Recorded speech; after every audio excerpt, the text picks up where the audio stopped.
Hola a todos y bienvenidos a un nuevo videoblog de mi canal. Yo soy Javier Ruescas y aquí se habla de libros. Y hoy, como os prometí, os traigo un segundo vídeo relacionado con Peter Pan y con algunas curiosidades sobre la creación real de esta historia por J.M. Barrie, porque es que es muy fuerte todo lo que pasó. Que sí, que yo sé que algunos ya habéis visto Descubriendo Nunca Jamás y que probablemente algunas de estas anécdotas que yo cuente ya las sabéis de ahí, pero hay cosas que probablemente no sepáis y vais a flipar. Y es que creo que esta es una manera muy interesante de ver cómo se fueron juntando todas las piezas para que Barrie llegara a construir esa historia tan famosa. Para empezar, tenéis que saber que en 1897 este buen señor conoció a los hijos de esta familia que al final se acabarían convirtiendo en el fuelle de toda su imaginación, sobre todo para Peter Pan. La familia Llewellyn Davis estaba formada por un padre, por una madre y por 5 hijos: George, John, Peter, Michael y Nicholas o Nico. A estos chavales los conoció un día paseando por los jardines de Kensington en Londres. Ellos estaban con la nana y él se puso a jugar con ellos porque le gustaban mucho los niños.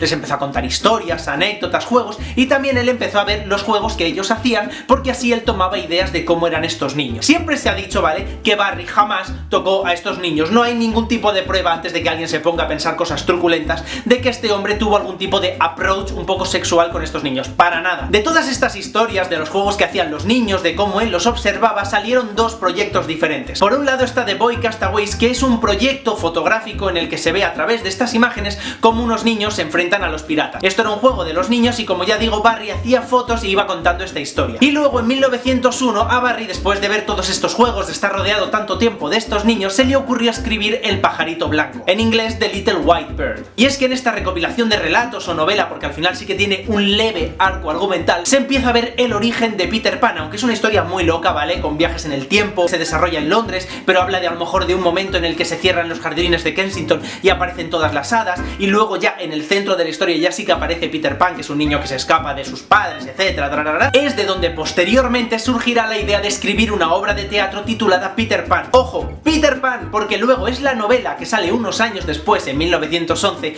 la que se titulará Peter y Wendy. Madre mía, qué lío de títulos, por Dios. Y por si esto no fuera suficiente, una cosita más. De esta novela que os digo que se llama El pajarito blanco, surgió la idea de sacar solo los fragmentos relacionados con Peter Pan y escribir Peter Pan in Kensington Gardens, Peter Pan en los jardines de Kensington, que eso sí que se ha vendido muchas veces por separado o unido a Peter Pan o Peter y Wendy. Vamos, que el hombre dijo en 1901, menuda idea he tenido, y la estuvo explotando hasta 1911, que yo fan, porque una cosa es leer la obra de teatro, que me encanta, otra cosa es leer la novela, que me flipa, y otra es leer los libros estos anteriores para saber el origen real de Peter Pan. Pero ¿de dónde viene el nombre de Wendy, no? Porque el de Peter lo tenemos bastante claro, ¿no? Es uno de los 5 hijos, y obviamente Pan hace referencia a la mitología griega y a ese buen sátiro. Pero Wendy no era un nombre tan habitual, y de hecho Barrie lo eligió porque tenía una amiga que era una niña muy pequeña que no sabía pronunciar su nombre, que de hecho a Barrie le llamaba Friendy, pero como no sabía decir las R, decía Friendy, Wendy, y al final, pues Wendy. De hecho, este nombre es un homenaje a esta pobre niña que se llamaba Margaret Henley y que murió a los 5 años de edad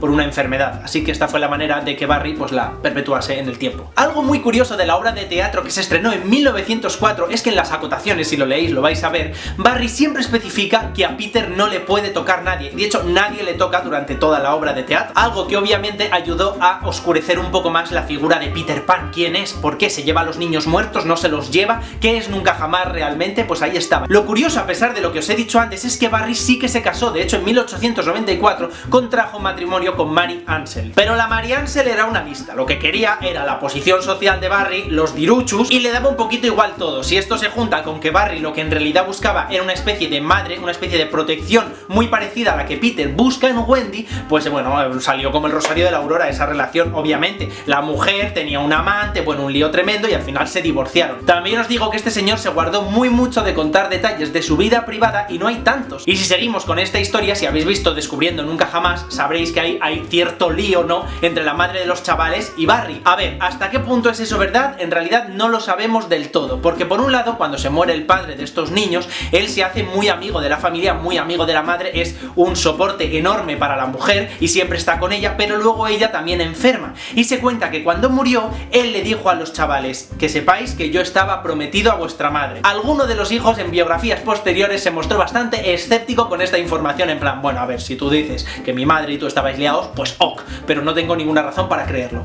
Otro rumor así un poco oscurillo alrededor de la muerte de la madre de los niños es que cuando ella murió le dijo a Barry que se quedara pues de guardián, que cuidara de los niños, etc. Pero algunos piensan que a lo mejor Barry sustituyó su nombre por el de la hermana de la niñera, que es quien realmente quería a la madre que se quedara con los niños, porque ella se llamaba Jenny y a él le llamaban Jimmy todos los niños. De J.M. Barry, de James, pues le llamaban Jimmy. Entonces él a lo mejor cambió ahí un poquito el nombre y se quedó así con los niños. Pero a mí me parece absurdo, la verdad, porque ¿quién iba a poder cuidar mejor de estos chavales que un hombre que estaba montado en la libra, ¿vale? Porque estaba saliendo genial todo lo de Peter Pan y que además estaba tan pendiente de ellos desde que les conocía, desde que eran niños. Sí que la gente tiene una gana de contar, que es que al final no tiene ni sentido sus rumores. Y por desgracia estos hijos también parece que un día les llegó el momento de sufrir la maldición que parecía, yo que sé, seguir a toda esta familia, porque George fue el primero en morir durante la Primera Guerra Mundial en 1915, el pobre chaval que además escribía un montonazo de cartas a Barry, de repente dijo esto no tiene ningún sentido tal y al poco murió. Pero es que encima poco tiempo después Michael, que era el cuarto hermano antes de cumplir los 21 años, se ahogó en un río de Oxford que tiene unas aguas, bueno, bravísimas que no veas. Y es que encima se cree que a lo mejor fue un suicidio pactado porque se murió junto a su mejor amigo, al que también se le acredita que a lo mejor fue su amante. ¿Y qué pasó con Peter, que era el tercer hermano? Pues que todo el mundo le decía, tú eres Peter el de Peter Pan, y él acabó hasta las narices de que todo el mundo le relacionase con esa obra que acabó odiando. Y aunque se casó y tuvo varios hijos y estuvo trabajando de editor y tal, nunca llegó a aceptar del todo bien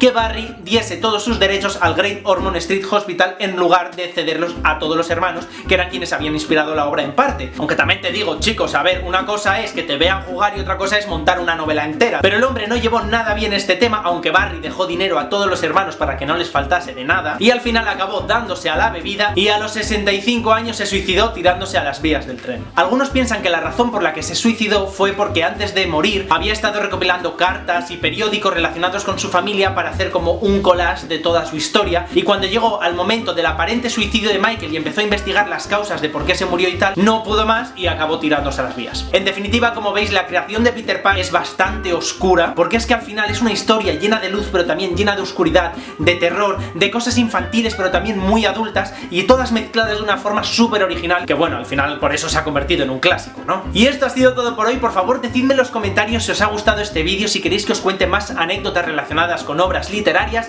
y nosotros nos vemos en el próximo videoblog. ¡Hasta luego! Bienvenidos al canal de Javier Ruescas, que os habla de libros y cosas de esas que canta y escribe y su vida os cuenta.